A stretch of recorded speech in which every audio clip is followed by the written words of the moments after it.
একটা নারীর জীবন বিয়ের পর থেকে তার নিজের বলে কিছুই থাকে না। তার ঠিকানা বদলায়, পরিচয় বদলায়, কিন্তু দায়িত্ব কখনো কমে না। এই ভিডিওতে দেখুন, একটা বোন তার ভাইয়ের বাড়িতে এসেছে। খিদে পেয়েছে, বলল, ভাবি খাবার আছে? ভাই বলল, তুমি তো একটু আগে খেয়েছো। বোন বলল, আবার খিদে পেয়েছে। কিন্তু বোন, খাবার তো শেষ হয়ে গেছে, তুমি একটু দাঁড়াও, আমি বানিয়ে দিচ্ছি। না, লাগবে না, এবং বলে চুপচাপ চলে গেল। তারপর আলমারি খুলে দেখে নিজের কাপড়গুলো নেই। ভাবিকে জিজ্ঞাসা করতেই ভাবি বলল, আমি সব ধুয়ে দিয়েছি। কাপড়গুলো এনে দিল।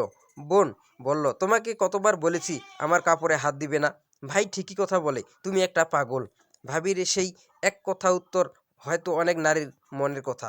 হ্যাঁ, আমি পাগল, কারণ আমি এই বাড়ির সব কাজকর্ম করি। ঠিক তখনই তার স্বামী পিছন দিয়ে এসে কিছু না বুঝেই স্ত্রীকে থাপ্পড় দিল। বলল, এত কথা বলো কেন, এবং বলে চলে গেল। একবার ভেবে দেখুন, এই নারী কি ভুল করেছিল? সে কি অপরাধী নাকি শুধু দায়িত্বশীল? বন্ধুরা, ভিডিওটা দেখে আপনাদের যদি ভালো লাগে তাহলে অবশ্যই একটা লাইক, কমেন্ট, শেয়ার করে আমার পাশে থাকবেন।